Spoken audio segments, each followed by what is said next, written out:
Welcome to Unpopular Origins, where in every episode we uncover the hidden stories behind the things we think we already know.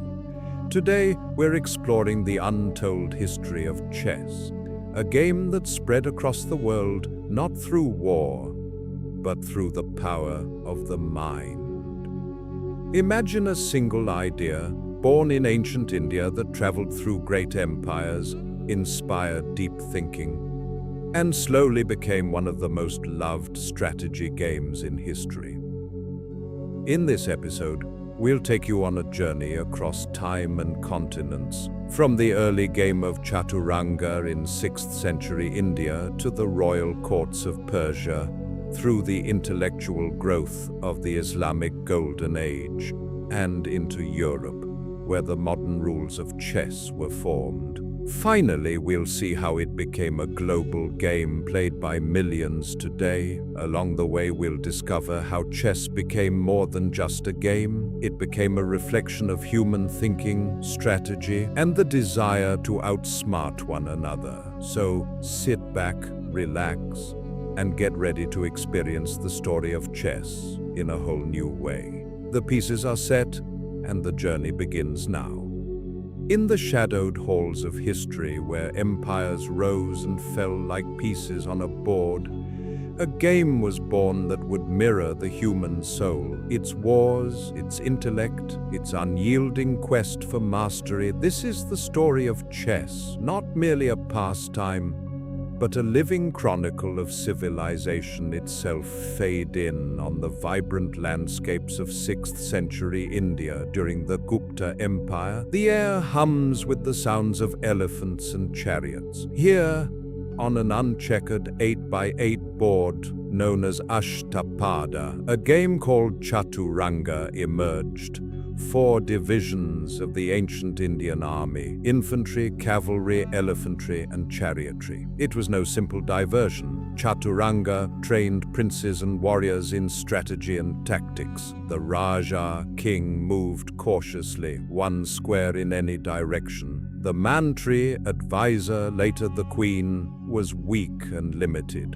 Foot soldiers advanced slowly, without the double step. Victory came not always by checkmate, but sometimes by capturing the king or bearing it, leaving the opponent with only their monarch. There were no castling, no powerful long-range bishops or queens as we know them. It was a different game, slower, more attritional, rooted deeply in the battlefield realities of its time.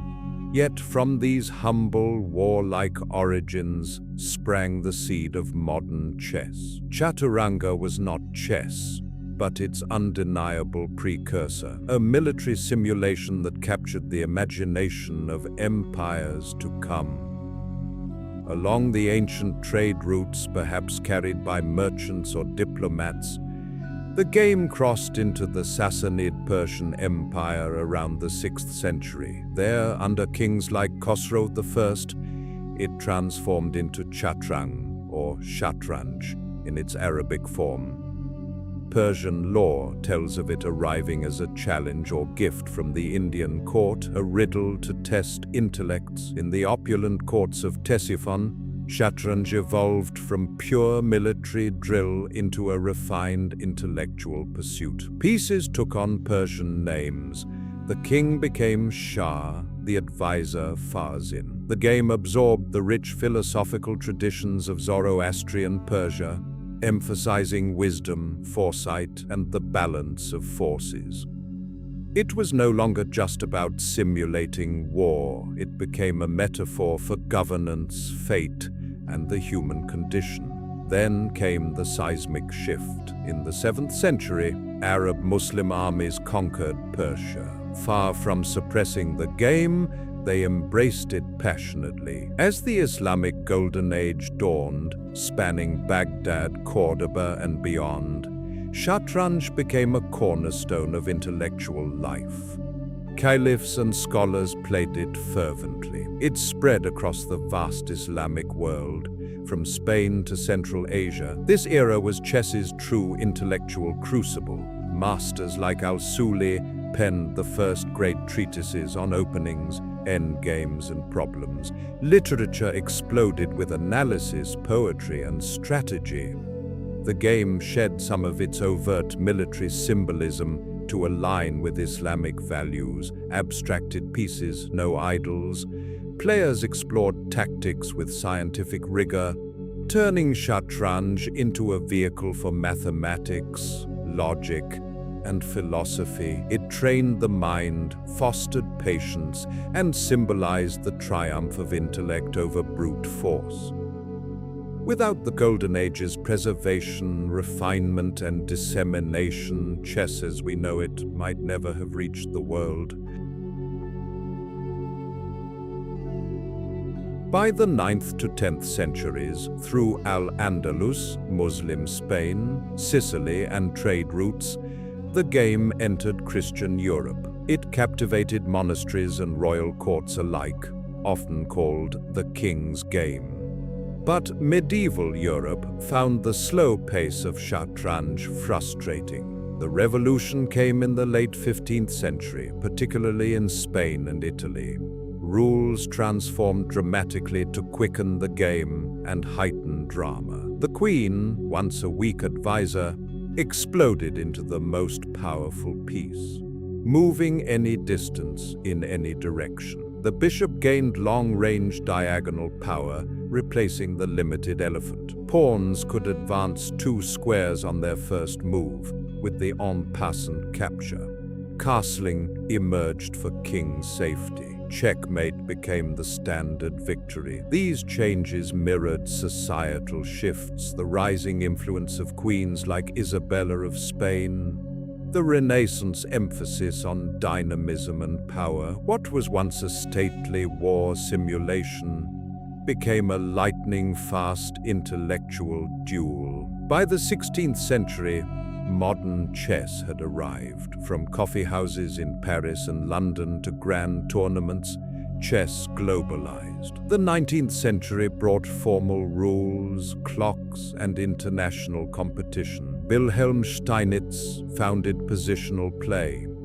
Bobby Fischer electrified the world in the Cold War era. The Soviet Union turned chess into statecraft, dominating for decades through systematic training. Today, it transcends borders. Magnus Carlsen, Viswanathan Anand, and a new generation of prodigies from India, China, and beyond dominate. Online platforms have made it accessible to millions. Once an Indian battlefield game, it is now humanity's shared intellectual heritage, played on screens and boards. Why does this ancient game still captivate us? Because chess is life distilled. It is pure meritocracy. No luck, only skill, preparation, and will. Every move carries consequence. A single error can unravel empires or redeem them. It demands creativity and discipline, aggression and patience, foresight and adaptability. In chess, we confront ourselves, our hubris, our ingenuity, our mortality.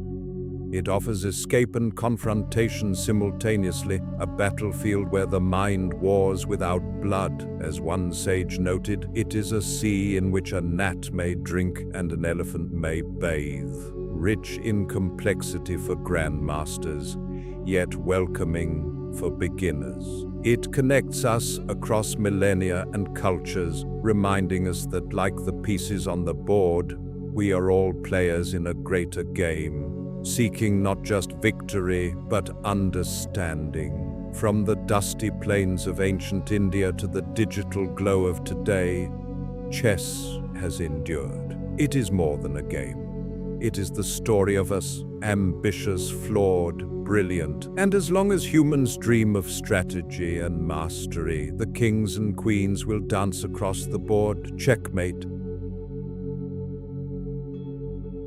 If you found this exploration fascinating, you're going to love what comes next. We're uncovering more untold stories, more hidden contributions, and more forgotten chapters that shape the world we live in today. So make sure to subscribe and join us as we continue exploring the untold history behind the everyday things we often take for granted.